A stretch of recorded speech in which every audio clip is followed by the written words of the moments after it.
G'day folks, welcome to an EcoFarmers Discovery, the audiobook companion podcast.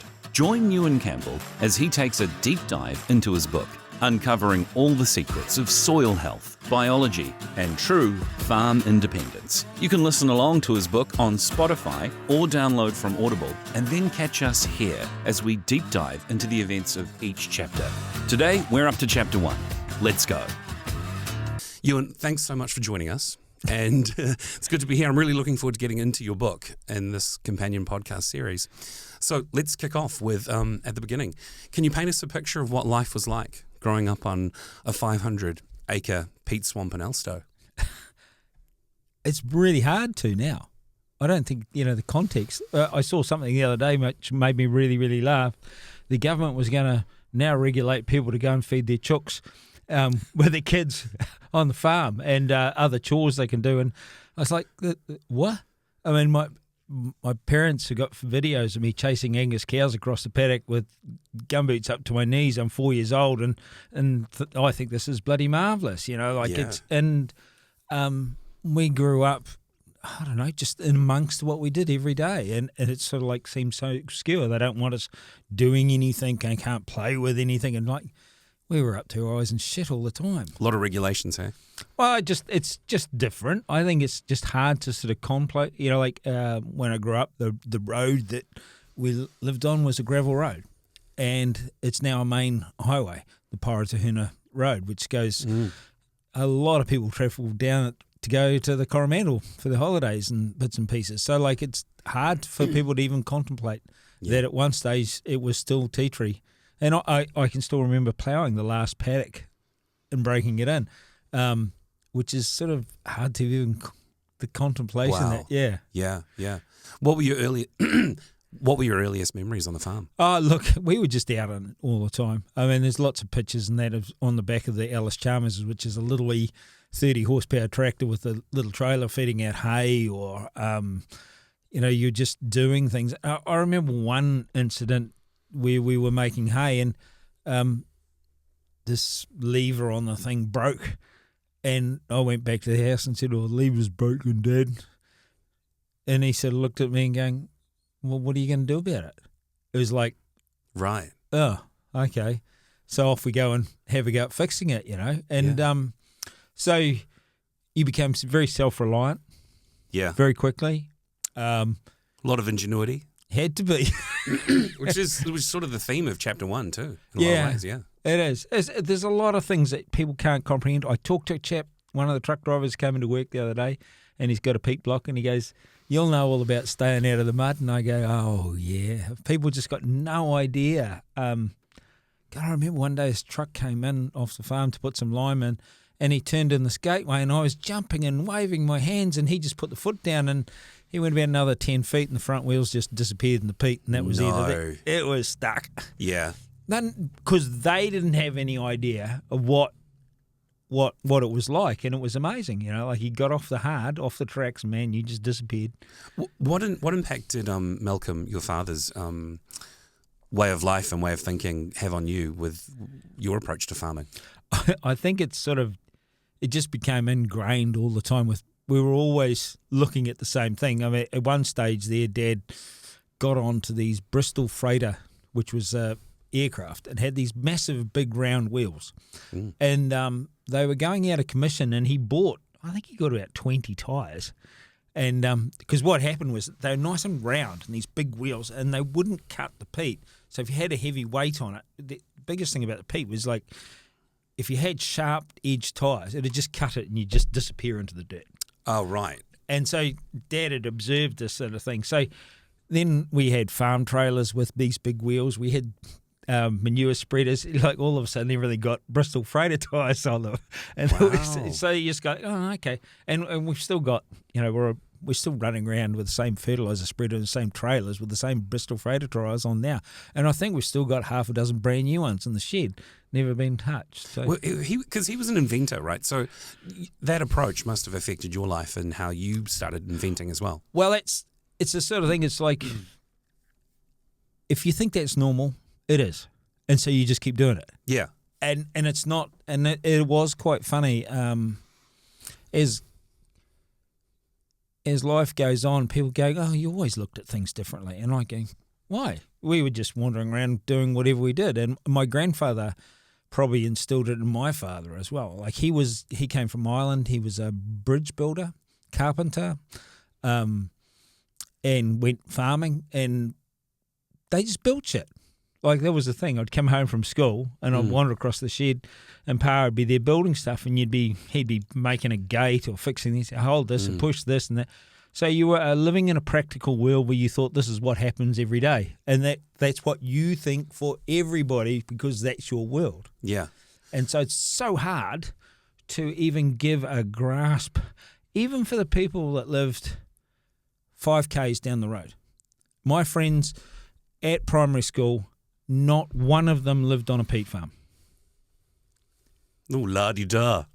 Yeah. Because all of their farms were of a higher quality, yeah? Well, it was just, but they didn't know. And like they'd come down and they'd do something and you go, don't do that.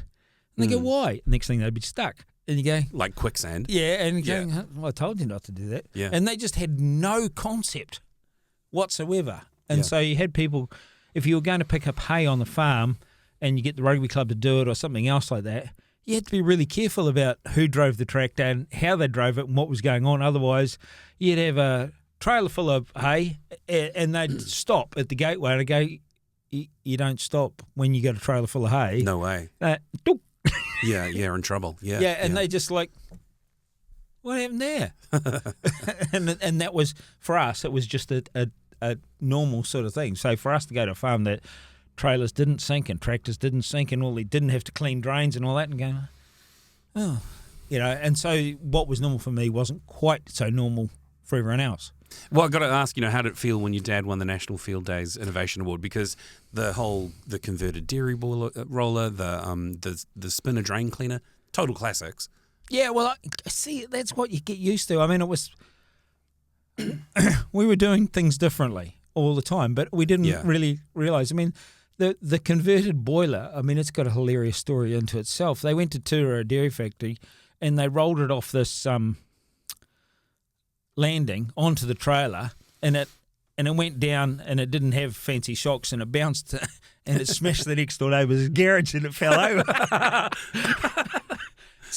But these stories about you doing things, but like no one else did that shit because they didn't have to knock peat swamp down. Yeah. So necessity is the mother of invention, right? And it was just something normal. It was like, oh yeah, Dad's got up to something. Oh, look at this, we're growing this and we're doing that and we're playing around with this and so it was very unusual to go to your friends' places and they didn't have a shed full of engineering gear.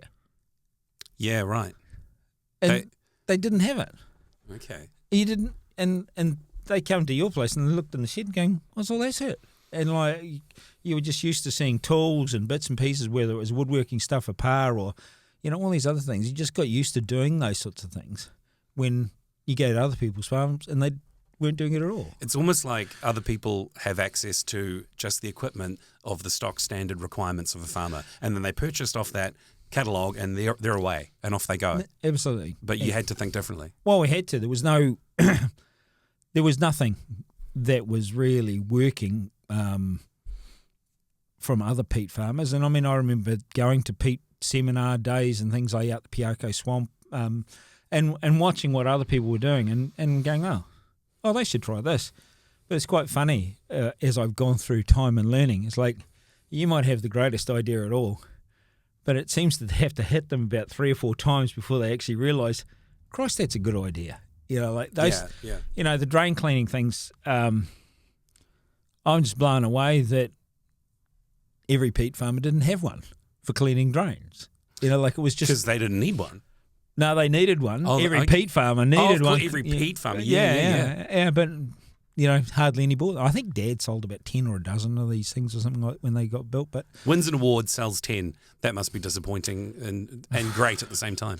Well, yeah, I don't know. I mean, he wasn't really going out there to, tackle the world about it, and a company decided to take the patent and build it, and they sold so many, but I don't think he ever made a lot of money out of it or anything like that. So, But within all of this stuff is like I was involved in the farming more than any of my friends were.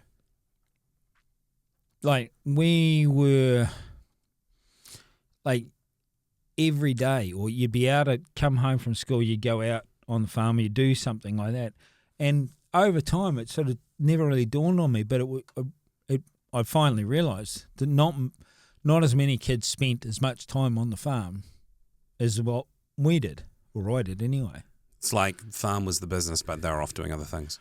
Well, there was no need. I mean, Yeah. When they were on a good quality dairy farm, Dad milked the cows at the end of the day, and they went out and they went to the paddock, and that was it. And we might have been ploughing a paddock. We might have been doing this or growing. We were doing all these things on the peat or doing stuff, breaking it in, continually working on these things. So there was always something going on.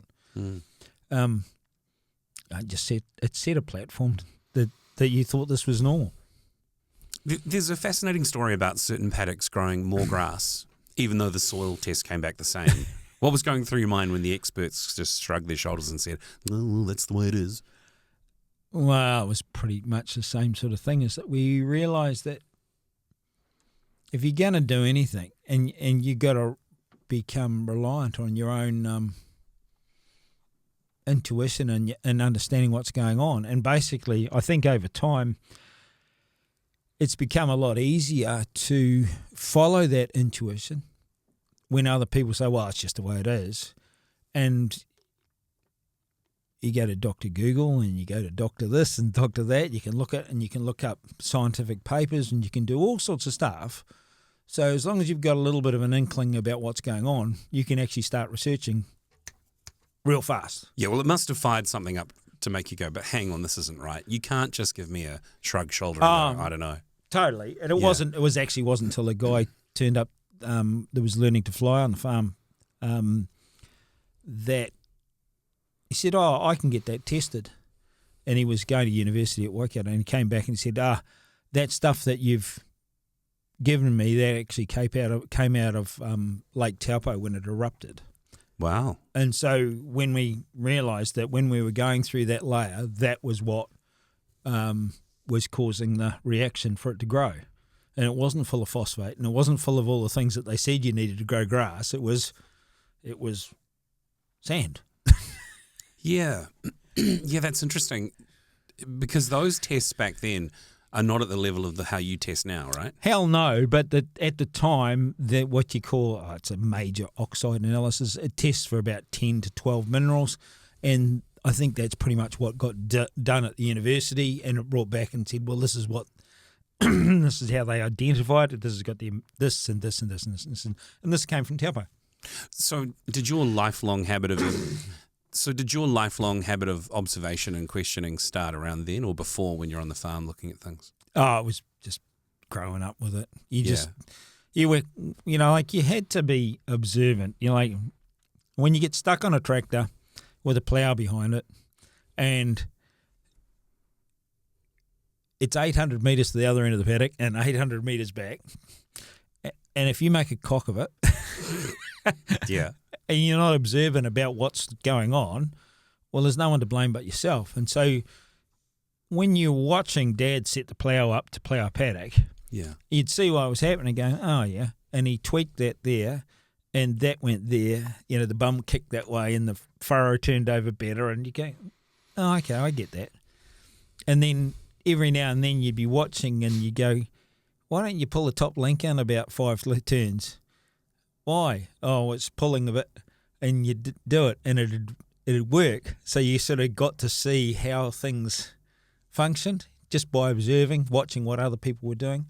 It was just something that was going on all the time. Just took notice.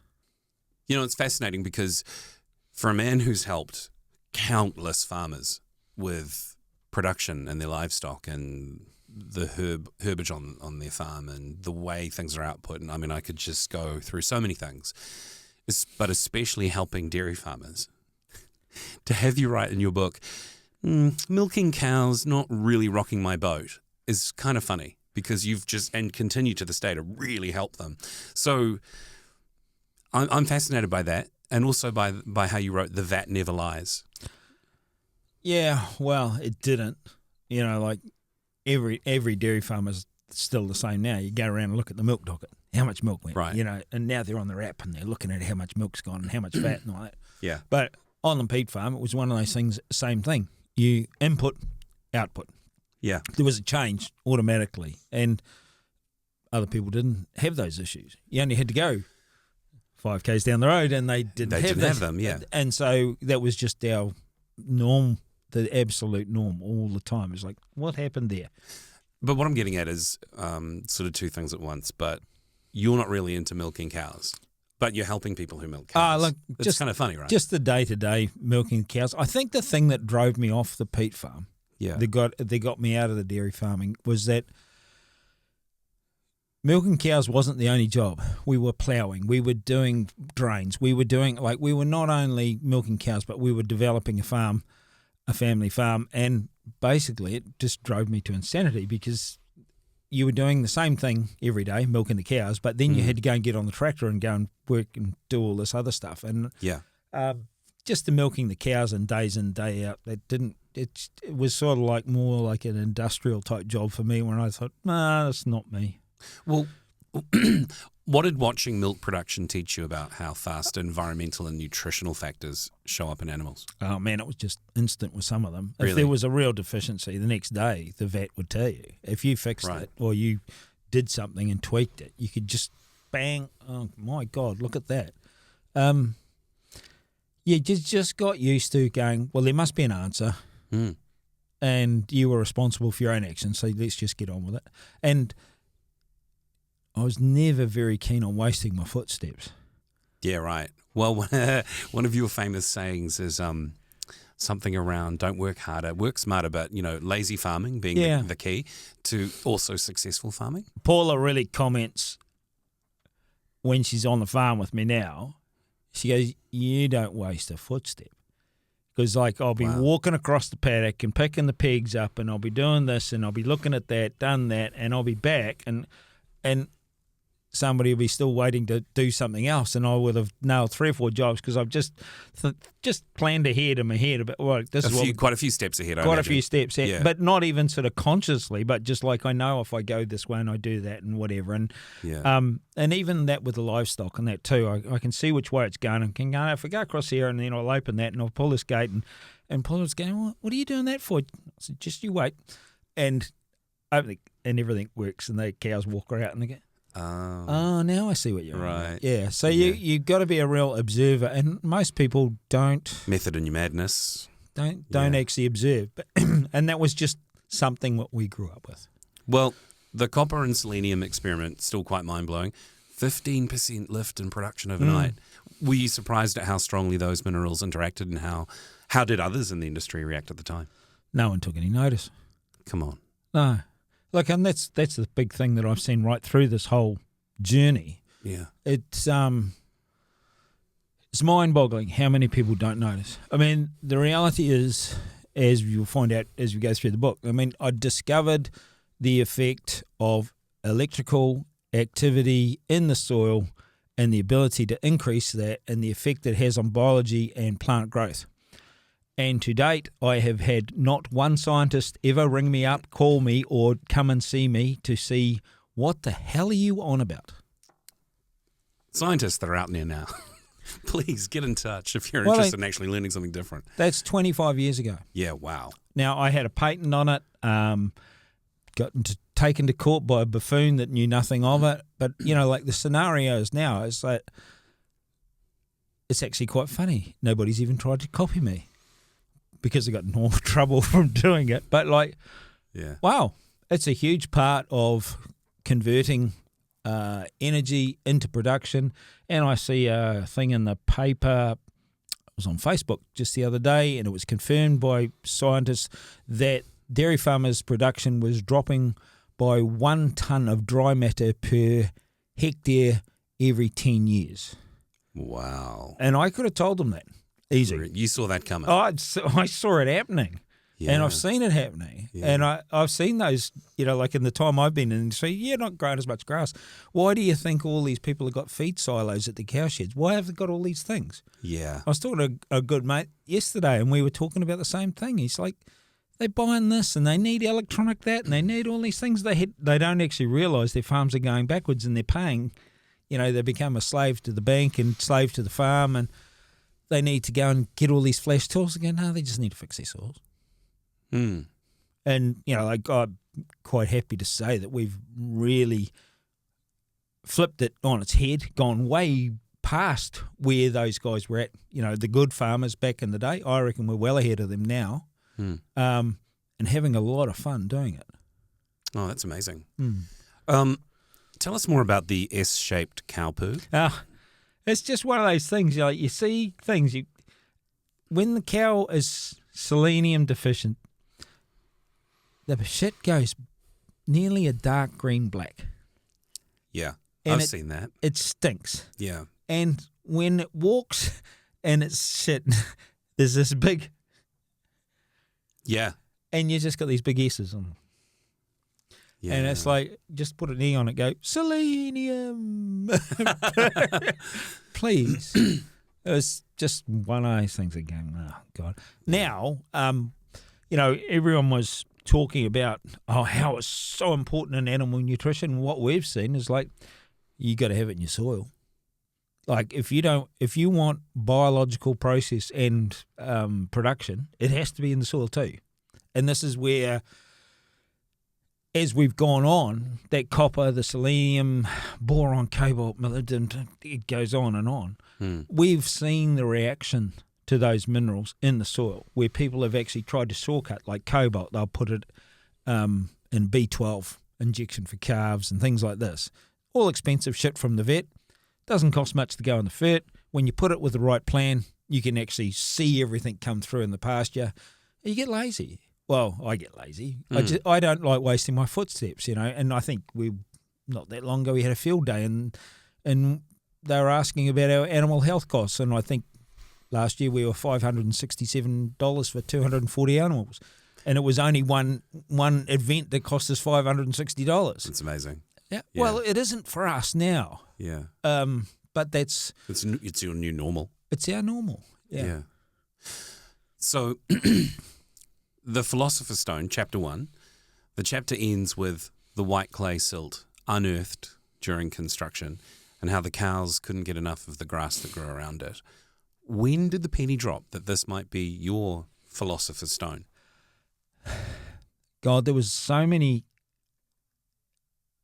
incidences where this stuff kept on turning up.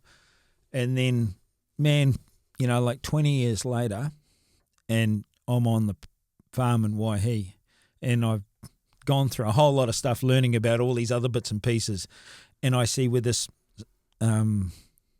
materials run off the road and where it's running through the paddock and all this grass is growing, and I'm going, I've seen this before. And how could we be so stupid to have forgotten this process? And it was only through a few events, and like yesterday I had a chap in that was the pilot for out on the west coast with the iron sands. Right. And one of the great adventures started from when we got basic slag from them putting it through Glenbrook Steelwork, started as iron sands.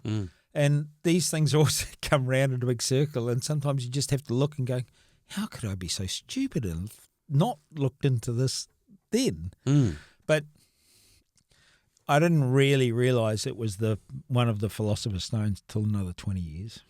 Well, if the Philosopher's Stone in your story really is, it's actually awareness of what nature's telling you, how can farmers start tuning in more deeply like you did? Look, I think I've probably helped a huge part of the farming population in the sense that I've written down my story as we observed this and farmers observed it, and it's all right to go and look after to what actually caused it, instead of going, well, that was interesting, or not even interesting. They just observed it and then they just carried on. And it's all right to learn, and it's all right to challenge the systems. It's all right to ask these questions. Although for a lot of time, this is the issues that came about caused by what I found out about the electricity. When I did ask all the questions and got out there and told people, I got in trouble. Yeah. But if, as a society, if we're going to get any better, when you see something, you should go and investigate it. Yeah, that's interesting too, because you quote William Albrecht, observe nature, read books. If they don't agree, throw away the books. Well, it was him that said it. And I Yeah. mean, he did over 2,000 trials and wrote that many papers on soil fertility and that. And, like you can see when you're reading through his thing, it was a fascinating view into his observational processes that he went a different way around. He'd go where something was growing brilliantly and then go through all the mineral contents of the soil and that and say, well, we believe that berries in these circumstances grow because they like this, this and this. And then they sort of bought profiles of different plants to soil types and went that way around. Yeah. Where we just started with shit. Well, his quote, if they don't agree, read books and so forth, but if they don't agree, throw away the books, whilst you're comparing that against observing nature. What does that mean for modern farmers trying to balance out science and real-world experience that they're seeing on the farm? Well, what I'm really getting to is that there is no science, really. It's product sales. And that's a deep cut. Well, I hold no. Yeah. There's no. I saw something the other day which I just saw was bloody hilarious, which was absolutely ridiculous. The great soil scientists saying in the paper that they received no funding from government to carry on with doing whatever they did. And I'm still not sure what they did, because he was the one that was throwing the shit at me and saying that I didn't know what I was doing, even though he never investigated it and hasn't done any investigation for the last 25 years. So why did the scientists need any money anyway? Who said that to you? This was old Ed Meads. Oh. Who was the expert witness for the Commerce Commission. I see. And he was ranting and raving that they don't receive any funding from government and all this sort of stuff. And Right. I'm going, well, if you did some work, it might be worth giving you some, but you don't. You just you think you know everything. You don't own a farm. You don't have any money invested actually in the farm or the outcome of it. Why should we listen to you anyway? Yeah, that's a very interesting chapter which is coming up. Yeah, that's. I think listeners will be riveted on that, as I was. Was there ever a moment early on where you thought, maybe I'm going mad? Maybe I should just follow the textbook, and what kept you trusting your instincts? Didn't have one. No textbook? No textbook. Yeah, well, no one had really got it right for a peat farm, at least anyway. No, and I tell you, for me growing up, it was just a continual, that's normal because that's the way we do it. And having a grandfather on the farm was quite extraordinary too. And he had come from... Your grandfather as well as your father? He came from Northern Ireland, and he would say things. I remember, I didn't hear Pa say it, but he said it to Dad on numerous occasions when he was putting lime on. And he'd say, put some sand on, it'll sharpen the soil. Sharpen the soil. Yeah. Now, I know exactly what he's talking about now. Right. Pa didn't understand the science or the whatever, but he had a view of, you put some sand on, you'll see a particular result. And, we didn't. We were dumb. We didn't act on that behaviour. And so there were so many things that, even though we did everything differently, nobody else was doing that stuff. You didn't have anyone to follow. So you was follow your own instincts and get on with it. Yeah, that's fascinating. This whole time I've been thinking, what did people prior to the age of science telling us what to do over generations and generations, right? Because they lived so close to the land, right? And previous generations go back 200-300 years maybe. The knowledge of some of the things that they were actually kind of experts in.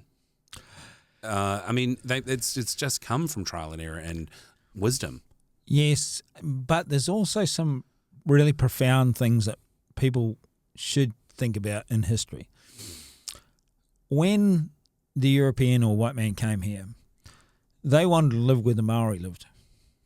Well, the Maori didn't live there for a dumb reason. Sure. If you go around the country and you see where they lived where the best soils were. Makes sense. And that's why they lived there. And so even Waikato, there's parts of it that there was a lot of Maori living. And I know from the soil testing going, I know where you lived there. Now, they didn't know the science, they didn't understand the soils or all the bits and pieces about what was part of it, but they knew that they could grow good crops here and they'd be healthy. So they were quite discerning in themselves. The interesting thing, like down Taranaki and that sort of thing too, is like around that mountain, same thing. Some of the most phenomenal soils, naturally fertile soils in the country and the world. And then the part where they got sea mists and that coming over the soils, so there was another impact on it. That's where all the maraes were. That's where all the pars were. Fascinating. Would you say that looking back, that the real gift of those peat-covered early days was less about farming technique and more about cultivating a mindset of self-reliance and curiosity? Got to be both. It has to be. Yeah. It's like the mindset of just like, oh, well, you're responsible for your actions. Get on with it. Yeah. You know, like, and knowing that you could have an impact, like with the copper and the selenium, you actually got to see the impact, so that you then said, so that became your norm to actually go and do something about it.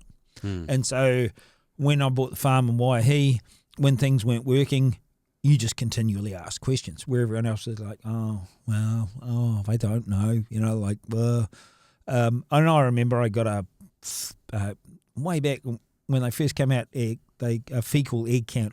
So you could actually take the shit from the cattle and check out the worm eggs, which see whether you need to drench them or not. And I got into that straight away. And like I did a few for the neighbours, and they didn't actually believe me some of the times. I remember one big mob of steers that were next door, and I said, I don't think they need a drench. And at that time, ivermectin's expensive and all this sort of stuff. I said, I'll do a test. And I did a test, and they had no worms whatsoever. All it was the feed needed a change. We needed a little bit more sunshine, but they drenched them and spent, whatever. And they thought they got a result because the sun came out and the feed got harder. It's like, well, whatever, And that's the sort of mentality that you're sort of getting into, where I needed to know, I haven't got any money, I'm not going to waste it. Yeah. So that probably made you sharp. Yeah, that's it. I always got myself on this shit. It's like, we'll go and do that. It didn't quite work as well as I'd like. Suck it up. Better find out how this works. Yeah, yeah.